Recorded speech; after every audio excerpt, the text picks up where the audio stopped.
तपाईले यो छोड्नु हो भने चाहिँ तपाईको चाहिँ सबै तपाईले उ गरेको हुन्छ। हेर्नुहोस् ती मान्छे सबै तामाङको पनि त्यो सबै साम्राज्य सकिन्छ, डिपोजिट गर्दा पनि सबै सकिन्छन्। केही हुँदैन, केही हुन्न। माथि म गराउँछु, माथि मेलबाट तपाईँलाई सङ्केत आएन भने नगर्सियो है, माथिबाट म गराउँछु अनि त्यो लिने कुरो पनि म लिन्छु। अब यो अवस्था सधैँ आउँदैन हेर्छु है, यो आउँदैन। फेरि ठाउँ भएको ठाउँ छ, ठाउँ नभएको भएहरूले चाहिँ के भने तैँले भन्नुहुन्थ्यो। मैले चाहिँ अब सुरुदेखि नैहरूले त बरु अलिअलि मानसिकता बनाएको, मैले बरु भन्छ म बनाउँछु बाहिरको माथिको नै म बनाउँछु, सामान पनि म लिन्छु। त्योभन्दा बाहिर अन्त कहीँ एक्सपोज हुँदैन, केही हुँदैन, डाइरेक्ट डिल गर्छु मैले। 10 करोडको हाराहारी माग्नु नि।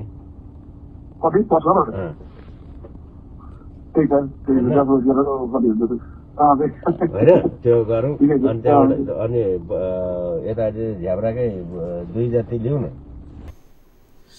नमस्कार, म टेकनारायण भट्टराई। 2 करोड घुस खाएर अदालतमा चलेको मुद्दा बिटुलाउने र न्याय निस्वाफमा तलबितल पार्ने गम्भीर मामलामा तात्कालीन सर्वोच्च अदालतका प्रधान न्यायाधीश चोलेन्द्र शमशेर राणा समेत मुछिएका छन्, जो अहिले निलम्बित अवस्थामा छन्।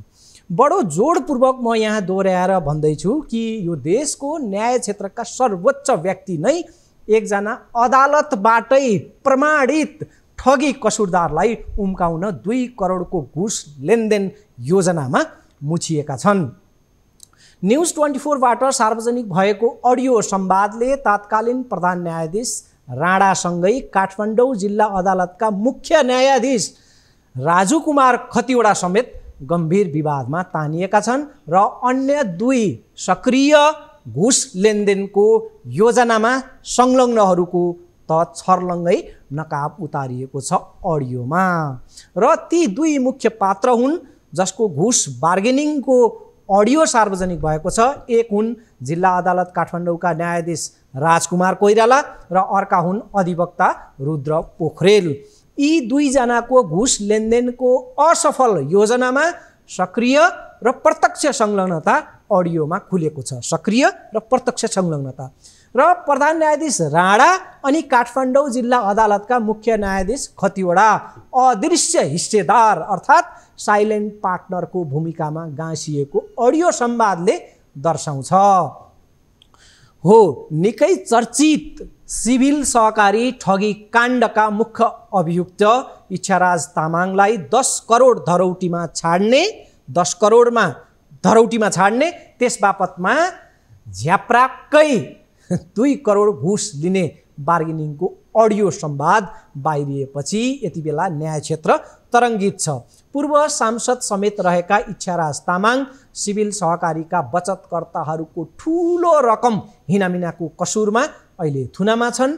ठगी र सङ्गठित अपराध मुद्दामा पूर्वपक्षका लागि थुनामा रहेका तामाङलाई धरौटीमा छाड्ने आदेश एकातिर दिने र त्यस बापतमा 2 करोड घुस कुम्ल्याउने गोप्य योजनाको फोन संवाद न्युज 24 टेलिभिजनको हिजो मङ्गलबार प्रसारित सिधा कुरा जनतासँग कार्यक्रममा त्यो संवाद प्रसारित भएपछि त्यसले न्याय क्षेत्रमा तरङ्ग पैदा गरेको छ।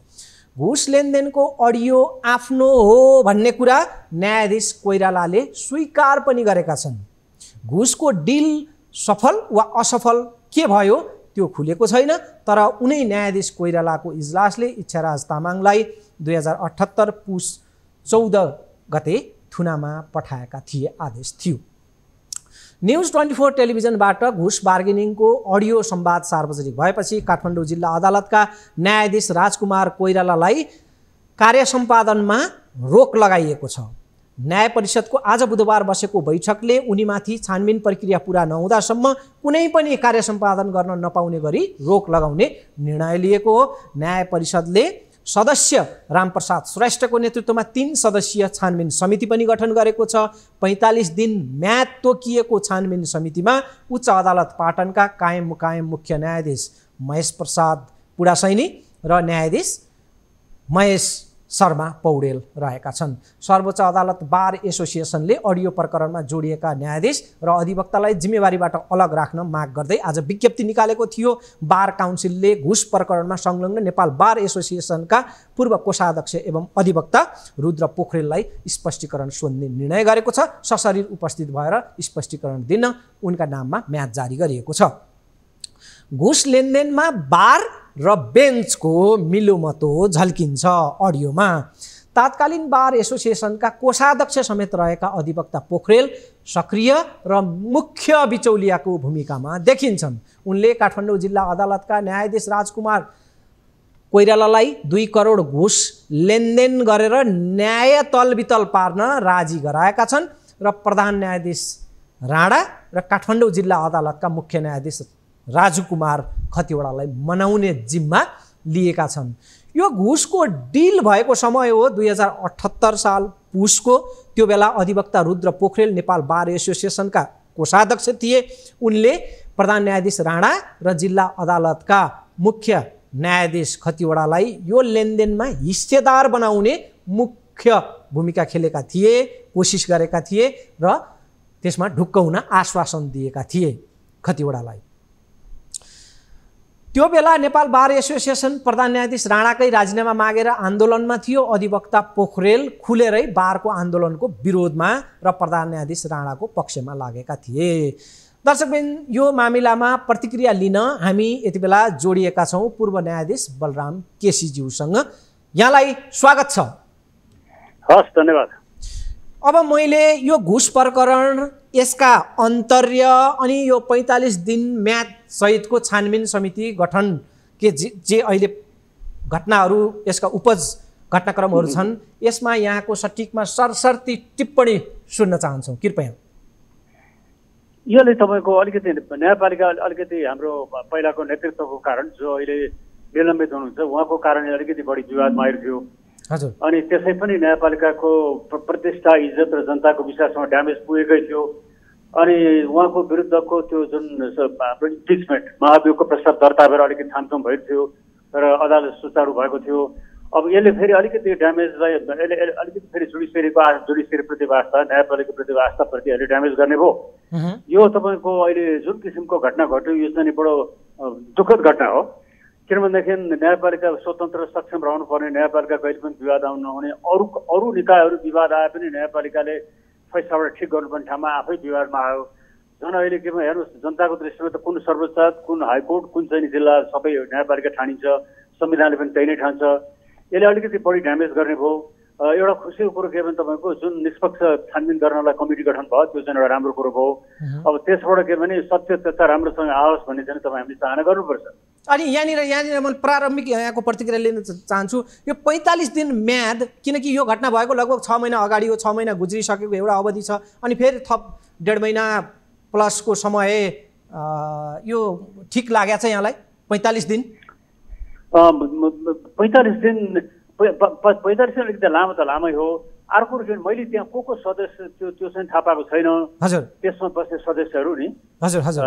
तपाईँ त्यो मेरो भनाइ के भने तपाईँको पूर्व रिटायर्ड न्यायाधीशको चाहिँ समिति गठन गर्न हुँदैन। यो चाहिँ नि न्याय परिषद अथवा बहालवाला न्यायाधीशकैबाट गठन गर्नुपर्छ भन्ने चाहिँ मेरो धारणा रहन्छ। तपाईँको मिडिया मार्फत व्यक्त गर्न चाहन्छु। अनि राम्रो निष्पक्ष आउँछ क्या तपाईँको बहालवाला भयो भने त्यो हुनुपर्छ। अब टाइम चाहिँ यसो हेर्दाखेरि तपाईँको यो धेरै ढिलो गर्ने कुरो होइन। यो साँचो हो, झुटो हो, के हो, हल्ला हो कि साँच्चै हो के हो, यो त जनता सुन्न तयार छन् नि। अहिले जनतालाई खुल्दुल परिरहेको छ। न्यायपालिकाको अरू न्यायाधीशहरू पनि खुल्दुल परिरहेको छ। साँच्चै नै हो रहेछ भने त फेरि एकजनाले गर्दा अरूको पनि बदनाम हुने अवस्था पर्छ।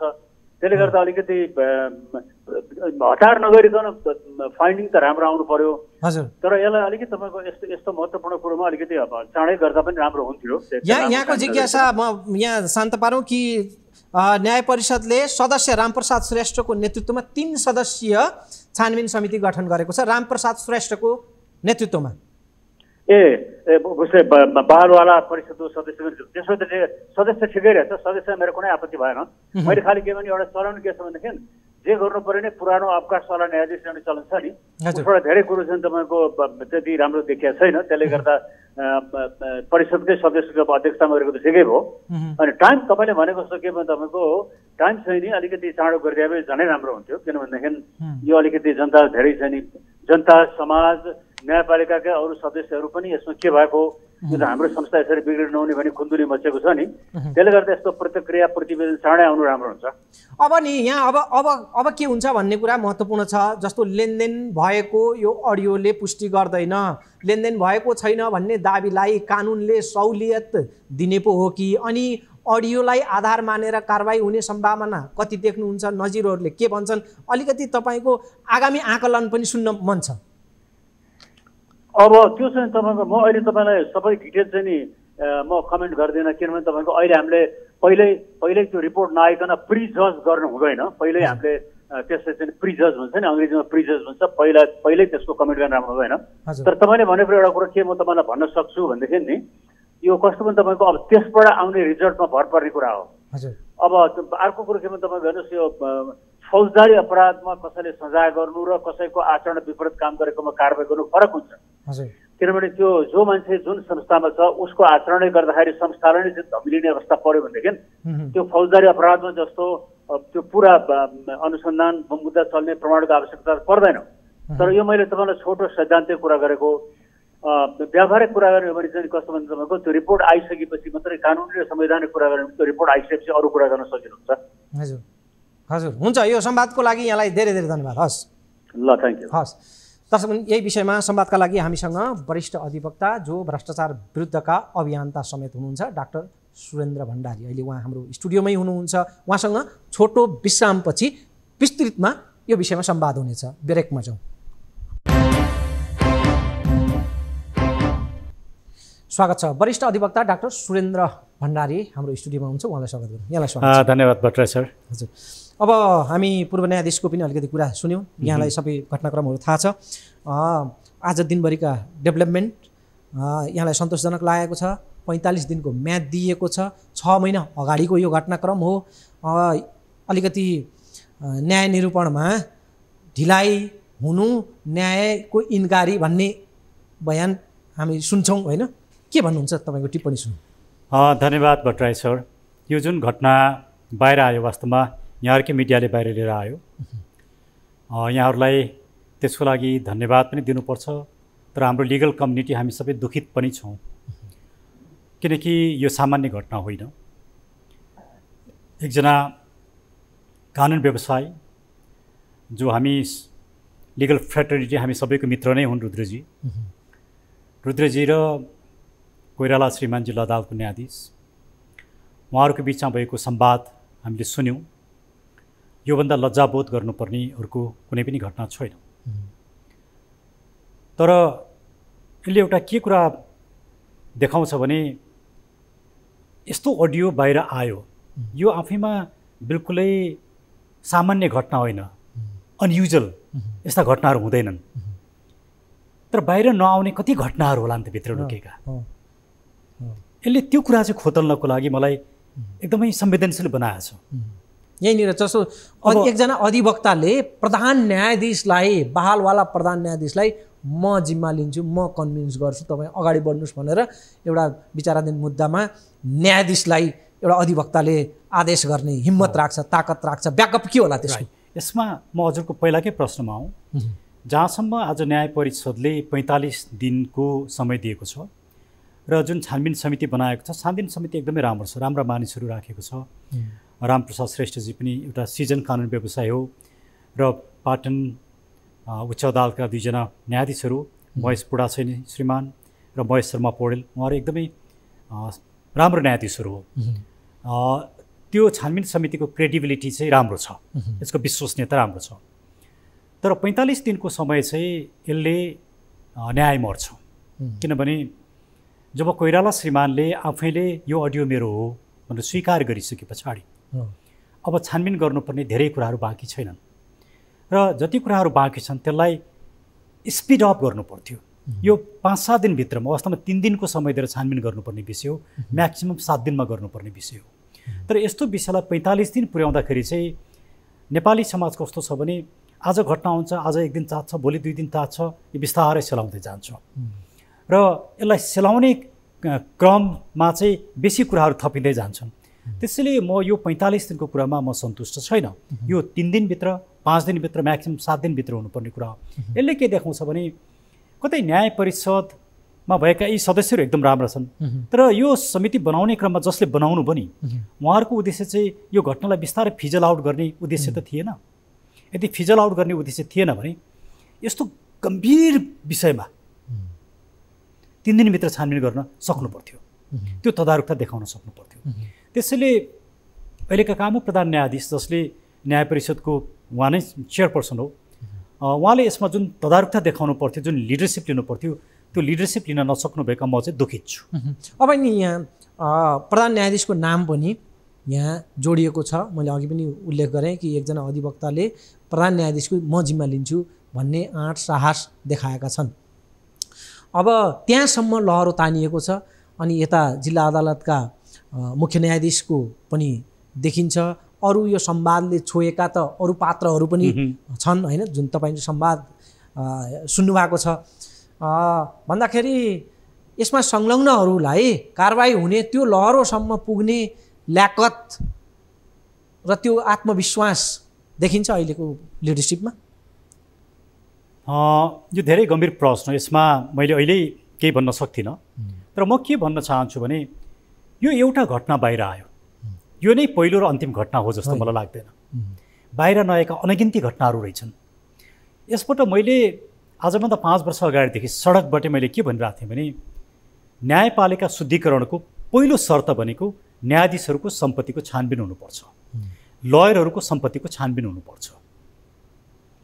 हामीले यो काम गर्न सकेनौँ भने, किनकि अहिले के प्रश्न पार्यो भने बिचौलियाको सबैभन्दा अग्रपङ्क्तिमा त लयर उभिँदा रहेछन्, त्यसले हामीलाई हिन्नता बोध भएको छ। तर हामी जस्ता घुस नखुवाउने न्याय लयरहरू पनि हामी छौँ। जस्तो त्यही अडियोमा पनि रमेश बडालजीको नाम आएको छ। रमेश बडाल भएको कारण न्यायाधीश तर्सिनु भएको छ। मेरो नाम उहाँले बिस्तारै उच्चारण गर्नुभएको छ, सुरेन्द्रलाई पनि राखेका छन् भनेर भन्नुभएको छ। भनेपछि हाम्रो नामको कारणले उहाँ तर्सिनु भएको रहेछ, किनकि हामी घुस खुवाउनेमा पर्दैनौँ। यस्ता थुप्रै लयरहरू छन्, घुस नखाने न्यायाधीशहरू पनि प्रशस्त छन्। तर यो घटनाले के देखाउँछ भने पहुँच भएका लयरहरूले घुस खुवाउँदा रहेछन्। अब यहाँनिर नि तपाईँले निष्कलङ्क अधिवक्ताहरू, कानुन व्यवसायीहरू, वकिलहरू पनि हुनुहुन्छ, न्यायाधीशहरू पनि हुनुहुन्छ भन्दै गर्दा, जस्तो कि अघि यहाँले आफ्नो असहमति व्यक्त गर्नुभयो कि 45 दिन किन, अब यसमा तपाईँहरू दबाब सिर्जना गरेर यसको म्याद कम गराउने अथवा यसमा हस्तक्षेपकारी भूमिका खेल्ने, किनभने यो निष्कलङ्क छवि बोकेकाहरूका लागि पनि कलङ्क भयो नि यो त। त्यस भएर म हस्तक्षेपको मामलामा चाहिँ के गर्न सक्नुहुन्छ तपाईँहरू भन्न चाहन्छु। एकदमै राम्रो प्रश्न राखिदिनु भयो। वास्तवमा मैले यो घटना विश्वास गर्न सकिरहेको थिइनँ। मैले दिउँसो रमेश बडालजीसँग कुराकानी गरेँ फोनमा, मैले भेट्न सकिनँ। मैले भने तपाईँको कारणले, मेरो कारणले दबाब सिर्जना भएको रहेछ, त्यो राम्रो पक्ष हो। तर जुन घटना घट्यो एकदमै नराम्रो घटना घट्यो। तपाईँले रुद्रजीसँग कुरा गर्नुभयो भन्नु मैले भने कुरा गरेँ भन्नुभयो, मलाई पनि दुःख लाग्यो भन्नुभयो रमेश बडालजीले। किनकि रमेशजी र म दुवै यो मुद्दामा तामाङजीको विरुद्धमा मुद्दा हेरिरहेका लयरहरू हौँ है। अब यही मुद्दा भोलि आज 8 गते भयो, भोलि असार 9 गते उच्च अदालतमा पनि छ। अब कसरी हामी प्रस्तुत हुने म अलमल्लमा छु। त्यसैले म अब आज राति पनि म लिगल कम्युनिटीका केही साथीहरूसँग कुराकानी गर्छु, म बारको अध्यक्षसँग पनि कुराकानी गर्छु। मैले हिजो उहाँको अलिकति त सुनेको थिएँ अर्कै कार्यक्रममा। र भोलि हामी सायद यो विषयमा 45 दिनको कुरा चाहिँ राम्रो भएन, यसलाई घटाउनुहोस् भनेर हामी प्रधान न्यायाधीशलाई भेट्ने कोसिस गर्छौँ। उहाँले भेट दिनुहुन्छ दिनुहुन्न उहाँको कुरा हो, तर हामी टाइम माग्छौँ र उहाँलाई यो घटाउनुहोस् भनेर हामी न्याय परिषदमा पनि हामी यो कुराहरू भन्छौँ, हामीले दिने प्रेसर दिन्छौँ। तर म त के भन्छु भने यो घटना न्याय मार्ने, न्याय बिग्रिने कुरा भनेको कानुन व्यवसाय र न्यायाधीशको कुरा मात्रै, यो त पिपुलको जीवनसँग जोडिएको विषय हो। पिपुल उठ्नु पर्यो। अब यहीँनिर नि ठिक हो, यहाँले जनतालाई समेत आह्वान गर्दै हुनुहुन्छ एकजना कानुन व्यवसायीको हिसाबले, यो कानुन क्षेत्रको कलङ्क हो, जनता पनि जाग्नुहोस्, यसमा प्रेसर क्रिएट गर्नुहोस् भन्नु। तर तपाईँहरूले एउटा खालको मिसन बनाएर यही मौकामा यसका ब्याकग्राउन्डमा अन्य कानुनी क्षेत्रका थुप्रै अराजक स्थितिहरू पैदा भए हामी त्यसको श्रृङ्खला हेर्न सक्छौँ। अनि यसलाई मिसन बनाएर अहिले तपाईँहरू निष्कलङ्क जुन भन्दै हुनुहुन्छ, उहाँहरू यसलाई तार्किक निष्कर्षमा लाने गरी किन मोर्चा नकस्ने? हामी बनाउँदैछौँ। जस्तो हामीले ध्रुवलाल श्रेष्ठजी जो वरिष्ठ अधिवक्ता हुनुहुन्छ, लामो समयसम्म युएनमा काम गर्नुभयो, उहाँलाई नेतृत्व लिनुहोस् भनेर हामीले भनिरहेछौँ। म आज उहाँसँग पनि कुराकानी गर्छु। तर मैले बारकै आन्दोलनमा नि मैले भनेको के थिएँ भने तपाईँहरूले बारको आन्दोलनले राखेको एजेन्डा नै गलत भयो, अपूर्ण भयो। न्यायाधीशको सम्पत्तिको छानबिन गरौँ भनेर राखौँ न। चोलेन्द्रमाथि कारबाही हुनुपर्छ, उहाँमाथि महाभियोग लगाइनुपर्छ। तर मेरो प्रश्न के, उहाँमाथि किन महाभियोग लगाइँदैन? अहिलेका कामु प्रधान न्यायाधीशलाई कति दिनसम्म कामु प्रधान न्यायाधीश बनाउने? यो त हास्यास्पद कुरा हो। ठिक छ, चोलेन्द्रजीमाथि महाभियोग लाग्दैन भने उहाँलाई सफाइ दिनु पर्यो। एउटा मान्छेमाथि यसरी यो किसिमको खेलबाड हुनु हुँदैन। राज्य खेलबाड गरिराखेको छ। र बारको आन्दोलनमा मेरो क्रिटिकल सपोर्ट थियो, आलोचनात्मक सहमति। त्यो भनेर के हो भने तपाईँहरूले उठाउनु भएको एजेन्डा एकाङ्की छ। खालि तपाईँ चोलेन्द्रलाई मात्रै टार्गेट गरिरहनु भएको छ। के यो मुलुकमा भ्रष्टाचारी न्यायाधीश भनेको चोलेन्द्र मात्रै हुन्? अरू कुनै न्यायाधीश भ्रष्टाचारी छैनन्? तपाईँहरूको एजेन्डै गलत छ। सबै न्यायाधीशको सम्पत्ति छानबिन गरौँ भनौँ, हामी लयरको पनि छानबिन गरौँ, दोषीमाथि कारबाही गरौँ, त्यो किसिमको न्यायपालिकामा भएको विकृति अन्त्य गर्ने एउटा आयोग निर्माण गरौँ। निष्पक्ष स्वतन्त्र व्यक्ति जस्तो सुखदेव भट्टराई जस्ता व्यक्तिलाई राख्न सकिन्छ। समाजले पत्याएका निष्कलङ्कित व्यक्तिहरू, उहाँहरूलाई छानबिन गर्न दिउँ न। आज न्यायाधीशहरूले आफ्ना नाममा, आफ्ना छोराछोरीको नाममा, आफ्ना नातेदारका नाममा विदेशमा स्वदेशमा राखेका सम्पत्तिहरू गफगाफमा त सबैलाई थाहा छ। तर यसलाई तथ्यगत रूपमा लिएर कारबाही गर्नु पऱ्यो नि। अब यो एउटा सतहमा प्रकट भएको घटना, यहाँले पनि उल्लेख गर्नुभयो कि यस्ता घटना त्यहाँ तमाम हुन्छन्, प्रकटमा एकाध आउँछन्, रेयरली आउँछन् होइन। अब न्यायाधीश नियुक्तिको प्रक्रिया, त्यहाँभित्रका कैफियत, प्रधान न्यायाधीशको महाभियोग पेन्डिङमा राखिएको छ, यसमा राजनीतिक नियत छ होइन।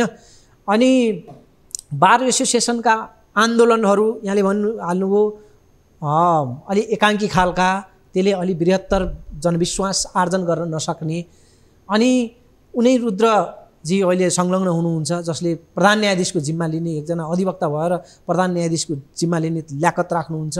त्यो तपाईँहरू जस्तै कानुन व्यवसायीहरूबाट छानिएर बारको नेतृत्वमा कोषाध्यक्ष तहसम्म पुग्नुहुन्छ भन्दाखेरि यो श्रृङ्खला हेऱ्यो भने त सबैको हिस्सेदारी थोर बहुत देखिन्छ। के भन्नु? यहाँले भनेको एकदमै ठिक हो। त्यसैले वास्तवमा ठुला भनाउँदा कानुन व्यवसायहरू उनीहरू ठिक हुने हो भने न्यायाधीशले मात्रै तलमाथि गर्न सक्दैन। लयर र कानुन व्यवसाय, ठुला कानुन व्यवसाय र न्यायाधीशहरू मिल्दा रहेछन् भन्ने कुरा देखियो।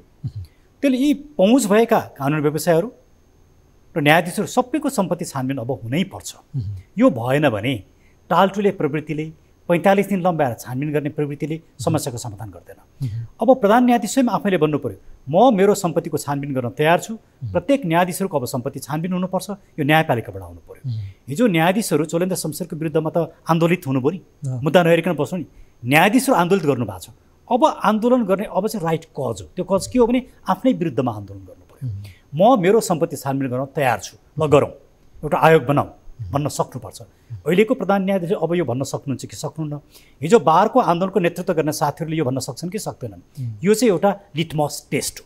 अब यो हामी सबैको लागि एउटा परीक्षणको गढी हो। यो परीक्षणको गढीमा कोही उत्रियो, द्याट्स फाइन। उत्रेन भने अब ती मानिसको बारेमा मिडियाले पनि क्वेसन गर्नुपर्छ, लिगल कम्युनिटी पनि क्वेसन गर्नुपर्छ र सोसाइटीले पनि गर्नुपर्छ।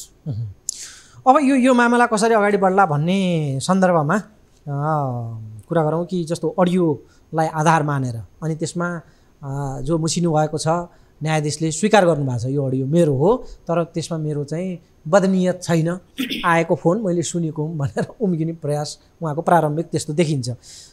यता स्वीकारोक्ति अडियो, सारा लिगल कम्युनिटीले अब यो अडियोको त्यसको भाषा, त्यसमा प्रयुक्त स्ल्याङ ल्याङ्ग्वेज होइन, तपाईँहरूको कानुनी क्षेत्रका प्रयुक्त भाषा भन्दाखेरि यो बनावटी छैन, नक्कली होइन, यो सक्कली नै हो भन्ने पुष्टि भइसकेको यो आधारमा कारबाही हुने सम्भावना कति रहन्छ?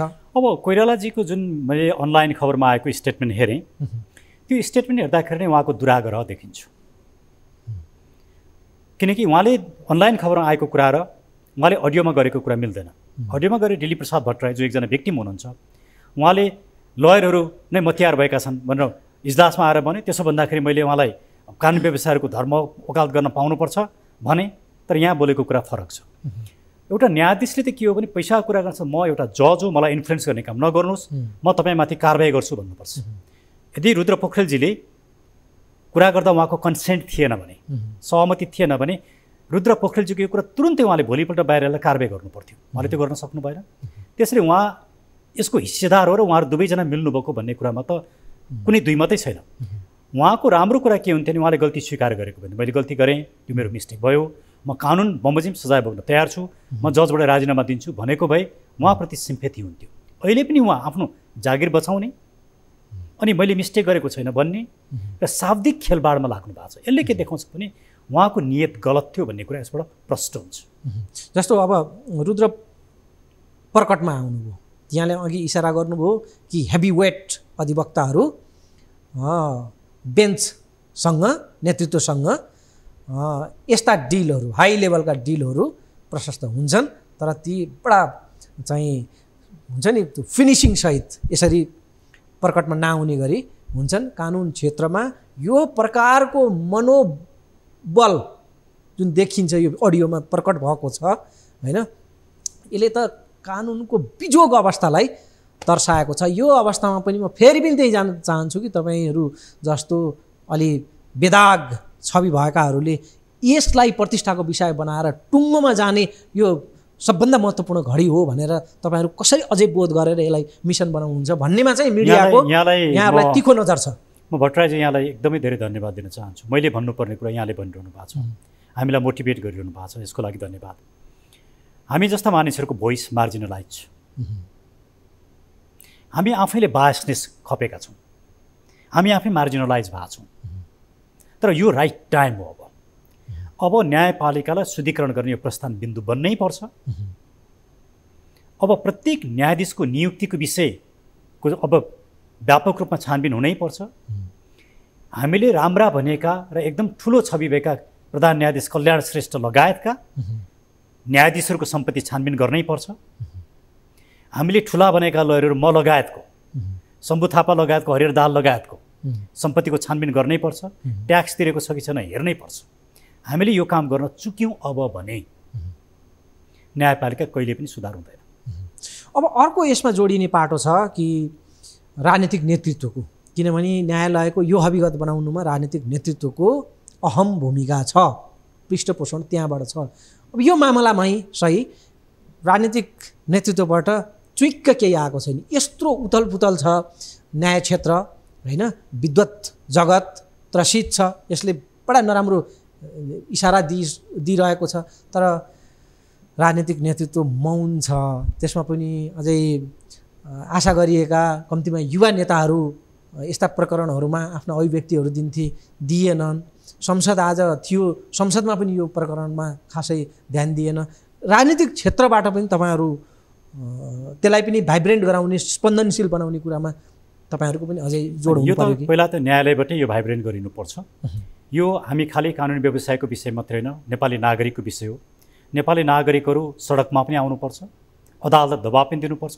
यो 45 दिनको कुरा स्वीकार्य हुँदैन, यो 7 दिनभित्र 10 दिनभित्र ल्याउनुपर्छ। म त भन्छु 3 दिनमा ल्याउनुपर्छ, किनकि न्यायाधीशले स्वीकार गर्यो मेरो अडियो भने अब बाँकी के र, के पनि बाँकी छैन।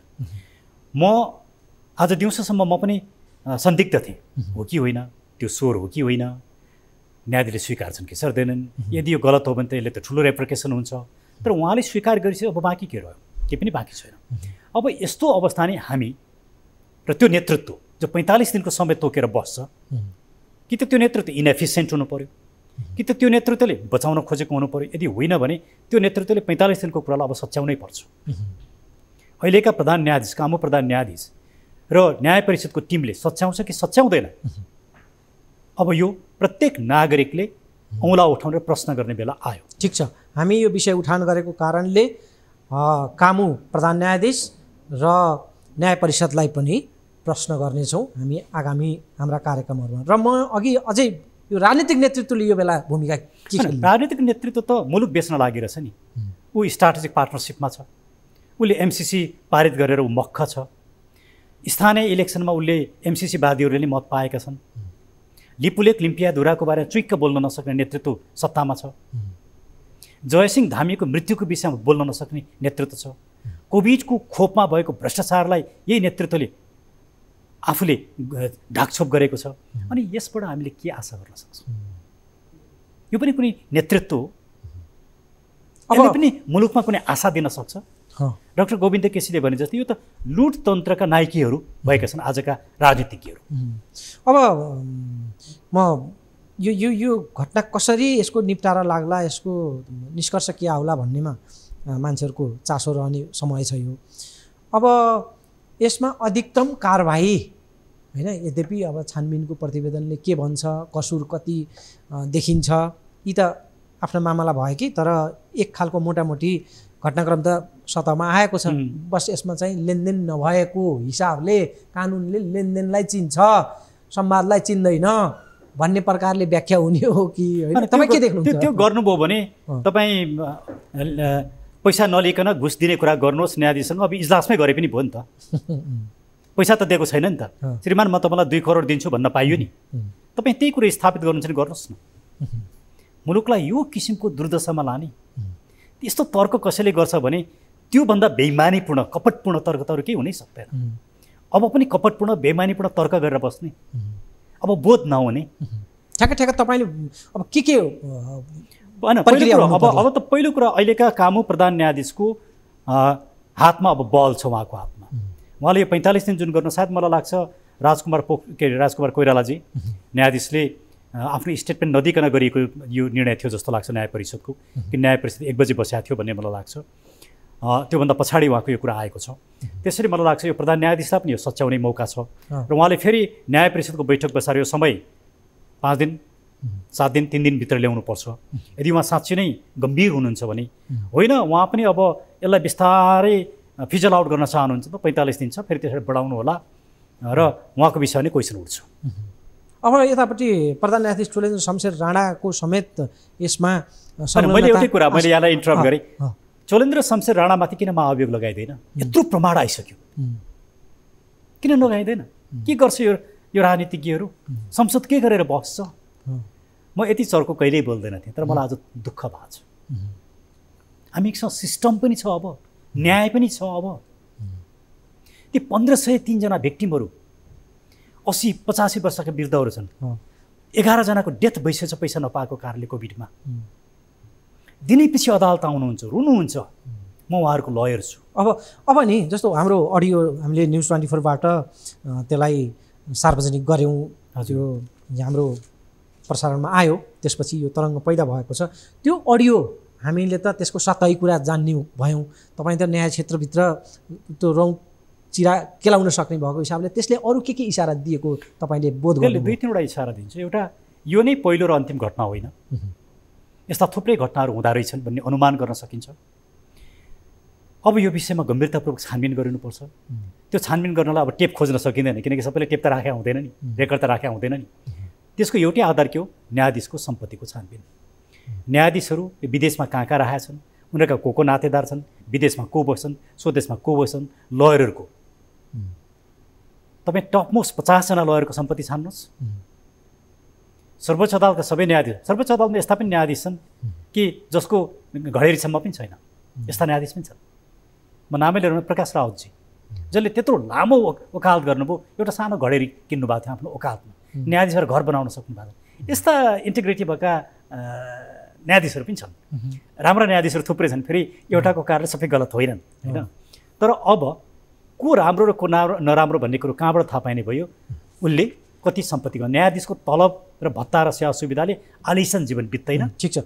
अब डाक्टर साहबसँग के अपेक्षा भयो भने यो संवादमा यहाँले नै इनिसिएसन लिएर यो 45 दिनकोलाई सकेसम्म घटाएर फास्ट ट्र्याकमा छिटो हुने गरी एउटा पहल कदमी तपाईँहरूले न्याय क्षेत्र तपाईँहरूको एउटा सर्कल पनि छ, त्यहाँबाट पहल हुने हामी अपेक्षा राखौँ।